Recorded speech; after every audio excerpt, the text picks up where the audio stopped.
So I'm just working on this painting. I really don't know where it's going at the moment. What I like to do is get a whole bunch of stuff, shapes on there, colors on there, and then kind of mute it down so I don't really have much of anything, and then bring out a little bit of the shadows and sort of those sort of ghost images that are underneath there. Bring those out and then start to bring some form and some relevance to it so that I get some sort of direction. I try not to get attached to it. I think that's just a danger zone right there. Because once you get attached to it, you're afraid to mess it up and change it. And one of the beauties about painting is you can't make a mistake. So if you don't like it, you just change it. There's always options. The famous words of Captain James T. Kirk. Always options. So I'm just moving it around right now. You want to make sure that you work all over the surface at once. You're not just working like this. You want to try to move your brush in different directions. That's what I always tell my students anyway. It takes a long time to sort of get the hang of what you're doing. Get a feel for the paint. I don't want to get this really tight yet. I'll bring out a little bit of tightness, clean it up near the end.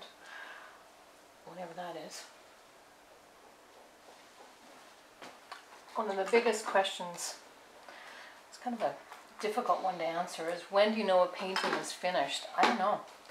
It's a personal choice. I mean, you have to, when it feels done, when it just feels in your gut that it's done. That said, I've painted and thought, yep, it's done. And then 2 days later I look at it and think, ugh, needs a heck of a lot more work. So I think if I can sit with it for a while and be good with it, then it feels good.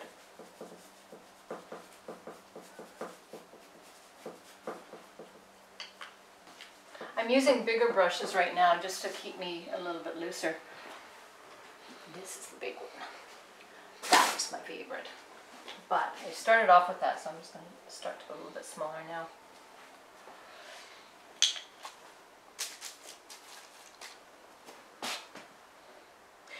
At some point too, I will stand back. This is a 4 by 4 foot surface to paint on. I'm actually painting on wood, which I really like. And I sort of built up some texture underneath with some molding paste. After a while, I have to stand back and really kind of let it all resonate what I've done and just sort of check it out. And that's, at that point, I will sit down and I'll just read about, or write about it, and sort of read back what I've written. And what it does is it allows me to sort of clarify my direction in the painting and where I want to go. And for me, that's really important. So I'm not attached to it, but I'm connected to it. And that's how I sort of start to discover it. And it becomes quite metaphorical generally in what's going on in my life, even though I may not initially start like that. It's amazing what can come out as the creative process. That's just how it goes. I think that writing is a really good way to not just clarify your thoughts, but surprisingly, things will come out also in your writing too. I write in my journal. I have my computer there, and I just sit and I write. And it's amazing. And it's a good documentation too, because I can go back years and read what I've written, and I'm surprised. Sometimes it's quite eloquent. Sometimes it's just point form. Contrast is the biggest thing. You want to try and have a lot of contrast. Lights and darks, big and small shapes. Soft areas, sharp areas. Yeah, I don't know where this is going yet, but it'll get there. One of the things that you discover when you paint a lot and for a long time is you develop a confidence in what you're doing. And you know that no matter how crappy it's looking, you know you can pull it out. You know you can actually take that and bring it to a point where it looks awesome.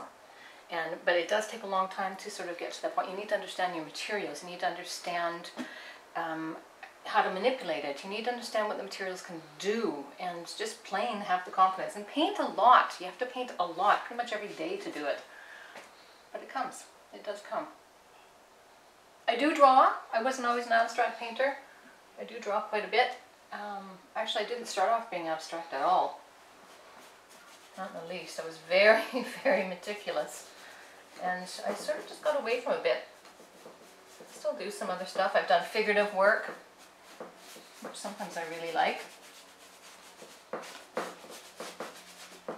So you can sort of see my arm is moving across here quite quickly. Right now I've just got 2 brushes in my hand, but I usually have about 5 or more. I'm keeping the palette fairly warm. I may pop out some cooler colors later on. Just have to see how that goes. This is a mix of yellow ochre, cadmium yellow middle, I think red oxides, some Titan Buff or Naples Yellow Light, whichever I used.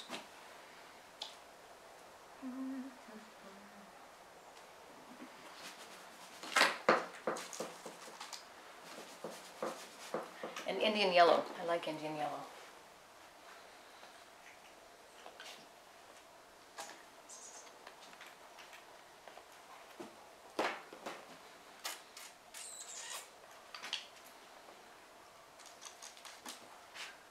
I'm using medium as well as water in here because I want it really loose.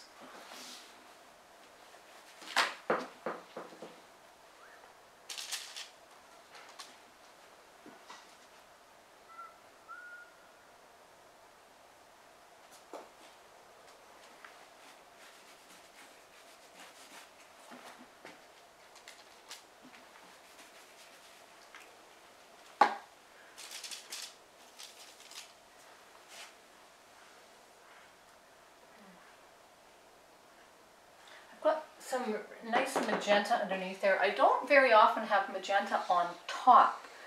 Sometimes it can be very arresting, but I do like to have it underneath and then put other warm colors on top of it because I like how it gives a nice little sparkle and it has a lot of body. Building up your colors with contrasting colors underneath is a great way to get some depth and some complexity in your work. I